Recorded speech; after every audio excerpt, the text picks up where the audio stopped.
The Weight of Grace. The first time Officer Maya Chen saw inmate 47829 through the reinforced glass of cell block D, she knew her carefully constructed walls were about to crumble. Rain lashed against the narrow prison windows that gray November morning. And something about the way the woman sat on her bunk, spine straight, despite everything trying to break her, hands folded as if in prayer though her eyes held no faith, made Maya's breath catch in her throat. She had worked at Riverside Correctional Facility for women for 3 years, had trained herself to see numbers instead of names, cases instead of souls. But Amelia Torres was different from the moment their eyes met across that institutional hallway. Amelia didn't look away like most inmates did when officers passed. She held Maya's gaze with such devastating honesty that Maya felt something shift. Inside her chest, like a door she'd welded shut was suddenly rattling on its hinges. Maya had become a correctional officer for all the wrong reasons. After her younger sister died from an overdose, supplied by someone who never faced consequences, Maya wanted to believe in justice, in systems that protected people, in the possibility of redemption behind bars. But 3 years of mandatory overtime, of breaking up fights and writing disciplinary reports, of watching women disappear into the machinery of incarceration had calcified her heart. She went through her shifts with mechanical precision, ate lunch alone in her car, drove home to her empty apartment where she couldn't sleep, without the television drowning out her thoughts. She had forgotten what it felt like to actually see another person, to be seen in return until Amelia Torres arrived, with a 7-year sentence for a crime that Maya would later learn was more complicated than any file could capture. The protocol was clear and unforgiving. Officers maintained professional distance. Officers never fraternized with inmates. Officers remembered that every smile could be manipulation, every conversation a potential security breach, every moment of human connection a dangerous liability. Maya had followed these rules without question, had watched colleagues lose their jobs and sometimes face charges for crossing lines that seemed so easy to avoid. She told herself that loneliness was just part of the job, that the ache in her chest when she went home each night was simply the cost of choosing this profession, that she didn't need connection when she had purpose. But purpose felt hollow when you couldn't remember why you were fighting anymore. And Maya had been running on empty for so long that she'd forgotten what it felt like to be full. Amelia worked in the prison library, a cramped room with donated books and outdated computers where inmates could escape for a few hours each week. Maya started finding reasons to walk past the library during her rounds, telling herself she was just doing her job, just keeping an eye on a new inmate who seemed too quiet and too intelligent to be trusted. She watched Amelia shelve books with careful reverence, watched her help other inmates fill out legal forms with patience that seemed impossible in a place designed to strip away humanity, watched her stare out the barred window, at the sky like she was memorizing every shade of gray. 3 weeks after Amelia's arrival, Maya invented a reason to check the library inventory logs. And when Amelia looked up from the desk where she was cataloging returns, the recognition in her eyes was so immediate and undeniable that Maya nearly turned and fled. They didn't speak that first time Maya lingered in the library doorway. Amelia returned to her work, and Maya pretended to inspect the security camera angle, and the silence between them was so charged that Maya could barely breathe. But she came back the next day and the day after that, and slowly they began to exchange words that had nothing to do with rules or procedures. Amelia mentioned a book she loved, and Maya admitted she'd read it too. And suddenly they were talking about characters like old friends, about stories that mattered more than their circumstances. Amelia asked if Maya had family, and Maya found herself telling the truth about her sister, words she'd never spoken to anyone at the prison, grief she'd kept locked away spilling out in the dusty quiet of that forgotten library, while Amelia listened like Maya's pain was something precious that deserved to be witnessed. The shift happened so gradually that Maya couldn't pinpoint the exact moment friendship became something else. Maybe it was the day Amelia smiled at her, a real smile that reached her eyes and made Maya remember that joy was possible even in places designed to extinguish it. Maybe it was the afternoon Maya brought Amelia a new mystery novel from outside, breaking protocol but unable to resist the way Amelia's face lit up when she discovered a favorite author had released a new book. Maybe it was the evening Maya stayed late, pretending to finish paperwork while actually just wanting to watch. Amelia through the library window as she lost herself in reading, her whole body relaxing into an escape that made Maya's heart ache with tenderness. Or maybe it had been inevitable from that very first meeting. Two lonely souls recognizing each other across an impossible divide, both of them starving for connection in their different kinds of cages. Maya learned Amelia's story in pieces, fragments shared during stolen moments that grew longer and more dangerous as weeks turned into months. Amelia had been a social worker who'd helped a desperate client escape an abusive situation, had driven her across state lines to safety, had gotten caught in the tangled web of parental custody laws and been charged with kidnapping for trying to save a life. The system had failed everyone involved, and Amelia had chosen conscience over law, had chosen to protect a terrified woman and her children even knowing the consequences. She spoke about her case without bitterness, only a quiet sadness that made Maya want to hold her, to promise her that goodness wasn't worthless just because it was punished.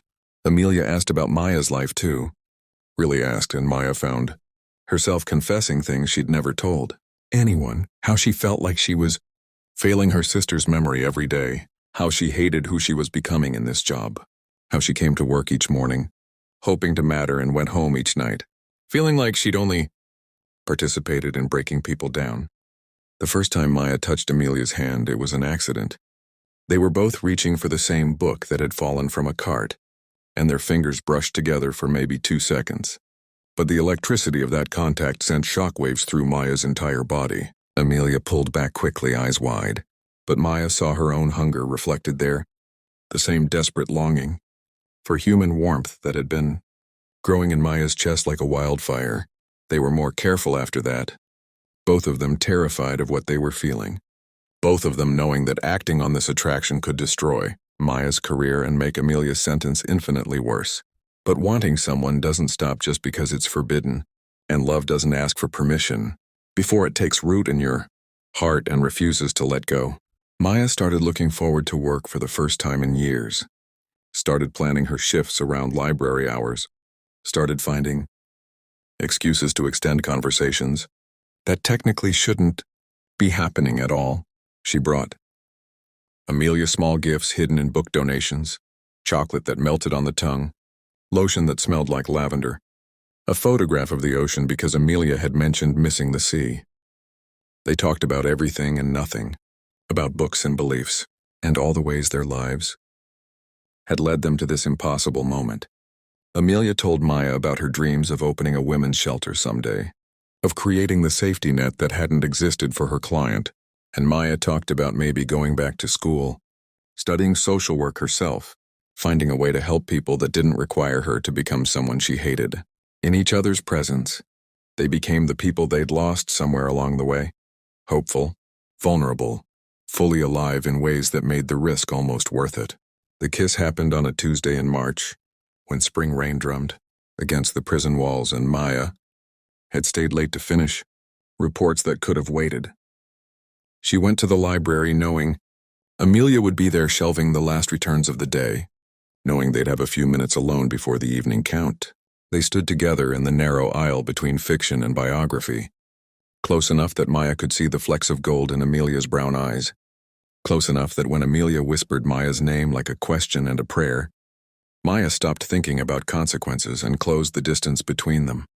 The kiss was soft and desperate and terrifying, both of them trembling, both of them knowing they were crossing a line they could never uncross.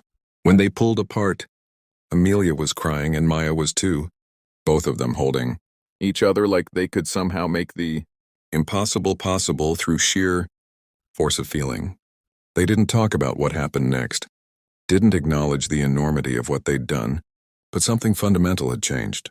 Maya couldn't sleep that night, couldn't eat the next morning, walked around in a fog of fear and exhilaration that made everything else seem distant and unreal.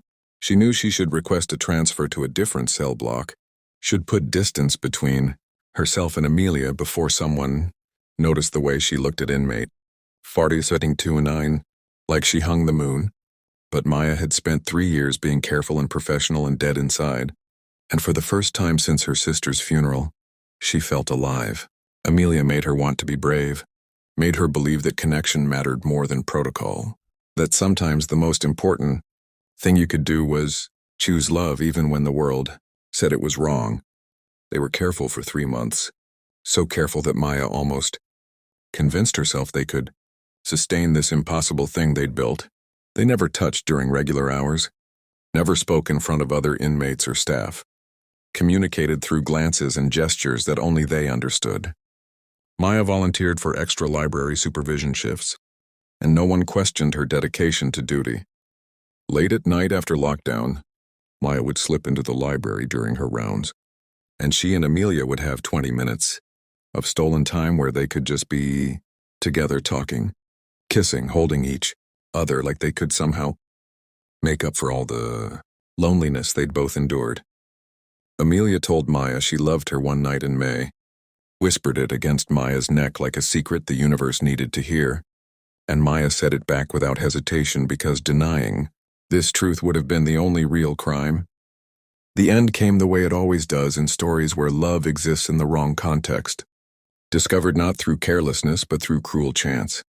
Another officer needed access to old security footage for an unrelated incident, reviewed tapes from the library, saw enough of Maya's visits to raise questions that became an investigation. Maya was suspended pending review, then terminated with the threat of charges hanging over her head if she didn't leave quietly. She wasn't allowed to see Amelia, wasn't allowed to explain or say goodbye, was escorted out of Riverside, correctional like a criminal, while Amelia was transferred to administrative segregation as punishment for a relationship she hadn't initiated but had chosen to continue, because love doesn't care about power dynamics or institutional rules. Maya fell apart after losing her job, spent weeks in bed unable to function, finally dragged herself to a therapist who helped her understand that loving Amelia wasn't wrong even if the circumstances made it impossible. She got a job at a nonprofit that helped formerly incarcerated women find housing and employment, work that felt like honoring both her sister's memory and her love for Amelia. She wrote letters to Amelia. Every week, though, she didn't know if they were being delivered, pouring out everything she couldn't say in person, apologies for the consequences. Amelia was suffering, promises that she'd be waiting when Amelia was released, confessions that losing her job was worth it because loving Amelia had saved Maya from a life of slow suffocation.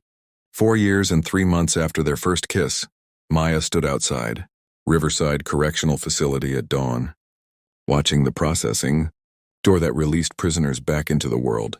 Her hands shook as she waited, wondering if Amelia would want to see her, if the intervening years in solitary confinement had destroyed what they'd built, if love could survive the weight of institutional punishment.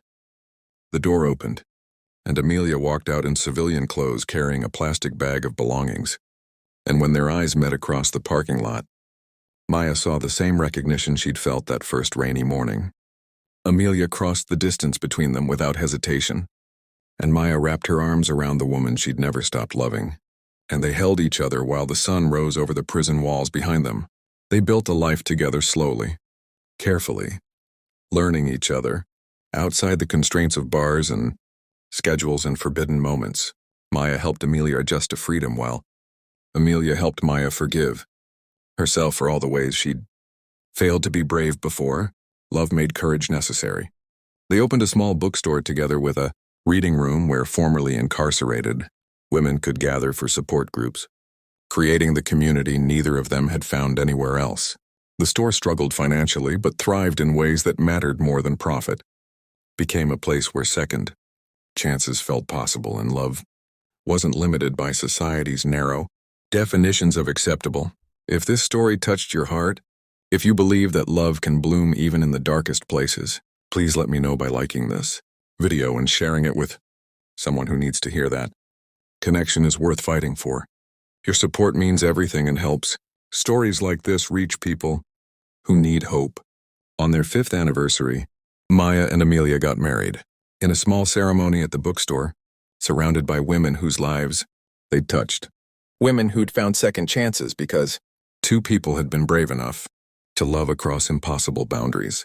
During the vows, Maya thought about that first morning, in the rain when she'd seen Amelia and recognized something essential that she'd been missing, thought about all the stolen moments and terrible costs, and the choice they'd both made to believe that love mattered more than safety. Before we end, I'd love to hear from you in the comments. Have you ever had to choose between following your heart and following the rules? What did you decide, and do you have any regrets? Your stories inspire me to keep creating content that matters.